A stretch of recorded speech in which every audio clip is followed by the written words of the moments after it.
This video is sponsored by Audiio.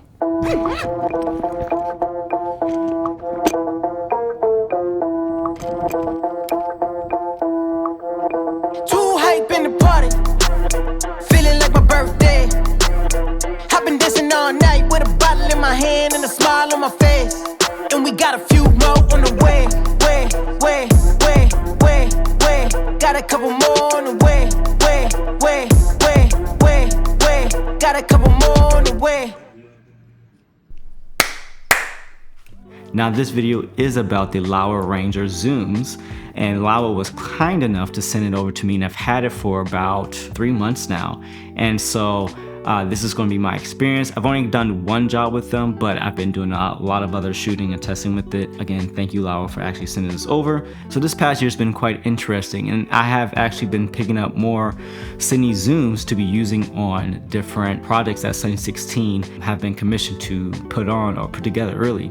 The nature of our jobs have been fast, limited time with talent. We had to get multiple frames. It was just very time constricted. And that was one, I guess, theme moving into all the jobs we've been doing. And so as I was building out camera packages or choosing what camera to get and the lenses and stuff, Cine Zooms was the go-to solution to all of these things, because thinking down the way, if I were to use just primes, we would have slowed down switching out lenses and getting it calibrated and whatnot, and it was just much easier to have two cameras run with two different focal lengths that cover a wide range of focal lengths, and that will get us the shots that we need and keep things moving. The only thing we'll probably need to change is battery. I don't want to be changing lens and battery at the same time with only an hour or 30 minutes or what have you with talent.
So in our filmmaking content creation world, we have a plethora of tools available to us, from subscriptions for music, for video clips, what have you. And today I'm going to be talking about Audiio, which is the sponsor for this video.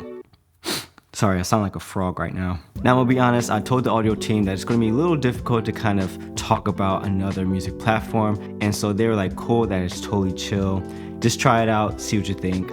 So really experimenting with Audiio is actually coming from this video. All the music you've been listening to so far have been from Audiio, and it's been pretty easy to kind of navigate it. This is some of the things you're expecting now with platforms like MusicBed, Track Club, and so have you, and Epidemic Sound. Audiio fits just like that, and I think the music quality is just as good. And the one thing that stood out for me, which I've actually known about for a while now with Audiio, is that they actually have a lifetime membership. What this means is that you just purchase the account one time, and then the music stays with you for your entire career. This is a much better position I would actually look into if you're trying to search for a music platform, because subscription-based gets a little tedious. It piles up over time in terms of finances, and you're just spending more money as you're using these accounts longer and longer. But having a platform that you can purchase one time at one price, and you have all the access to the music that's coming new and current, as well as sound effects, that's actually a better deal. Now, Audiio did something really cool. They actually gave me a special discount code for the lifetime membership, and it's heavily discounted. You can get the lifetime membership for $200 if you use my code and the link that's in the description once you click on it. And that's pretty insane because the original price is $500. But if you do miss this discount, it goes back up to $500. But again, I think that's still a better value. Like, think of it buying Final Cut Pro or DaVinci Resolve. You get it one time and then you grow with that particular system. In this case, music platform, throughout your entire career. So check it out. The link is in the description. And thank you, Audiio, for sponsoring this video. All right, let's get back to lens characteristics.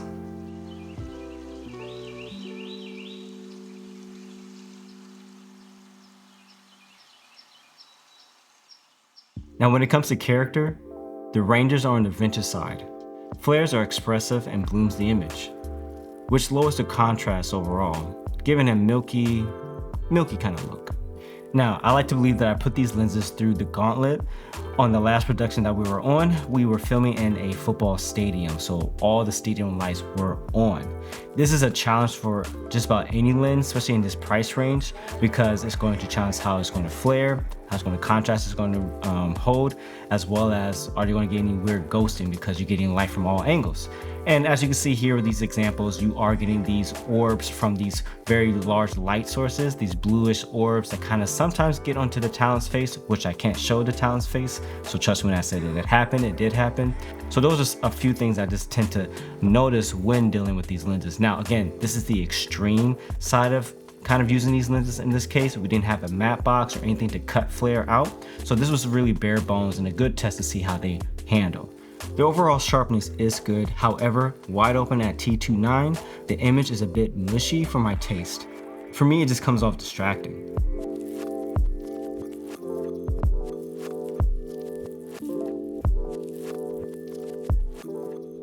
The color rendering of these lenses are fairly neutral, which is great to see. No shifts towards green or magenta.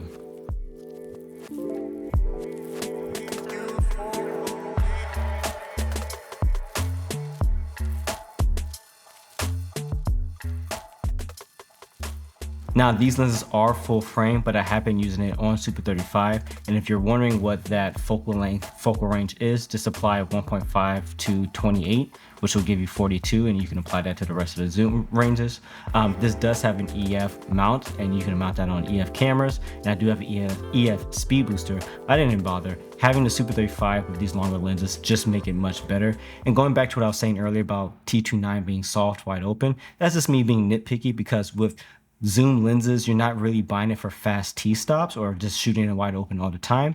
The combination of a longer lens will give you that compression to have a nicer singled isolation of a subject versus it, being wide open all the time. So I just wanted to just throw that out there. I'm not trying to nitpick, but that's what it is. So just kind of talking about the overall build quality of this lens, it's quite nice. Now, it's a full metal housing for the Cine lens. It's a 77 front diameter. Now, the fujinon zoom lenses are the only lenses I can really compare in terms of the zoom category. I know that there is the DZO Katsu zooms. I've never used them. I know they're much bigger than this lens and the fujinon lenses. So in comparison to weight, I'll put up the weight of these lenses on screen.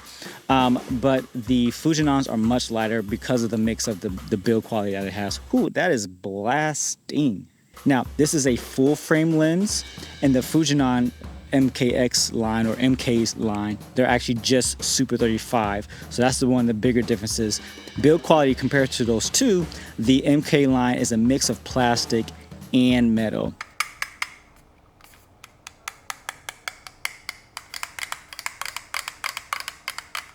This is completely metal, and I feel way better.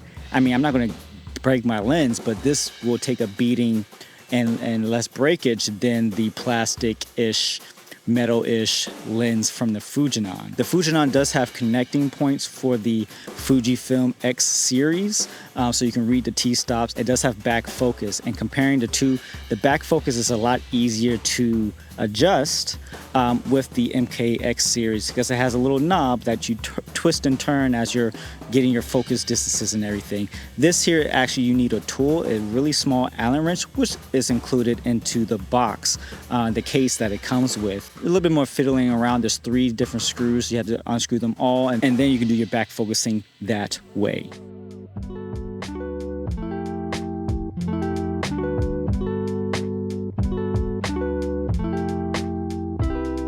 Now, Laowa is coming out with a 14 to 30, which I'm very excited. And I do hope that is a little bit sharper wide open, just because of the use case at that range. You would tend to use it wide open just because it's going to gather a lot more light anyway. So in those times where you can use that more like a prime lens because you have that zoom range would be kind of great. Now, the price of these two zooms is very competitive, each one being about $3,000 separately, but then as a bundle, you get it for a little bit less actually. You get it for about $5,800 US. So it does want to compete with these other budget-friendly zoom lenses that are on the market, the Kata zooms, as well as the Fujinon MKX series, which actually go for more money. And those are Super 35 lenses, not full frame. So yeah, let me know what you think in the comments below. If you got any questions or any suggestions, there will be more lens reviews coming. You guys know I've been teasing out the Nissi Athenas that I've actually recently purchased. So that's gonna be coming a little bit later this year. But again, thank you for all the support for this channel and the growth. And hello to all my new subscribers. We hit 20,000 about a few weeks ago. So let's keep it going and keep it pushing. All right, catch you guys later. This is my cat, Naya. She's the weirdest cat I've ever owned. She stays within pretty much this fence. Doesn't go anywhere. Plays with the kids like a dog. Crazy. Crazy. I didn't know you were outside either. Go find a mouse or something. Okay, I gotta get out of this chair now.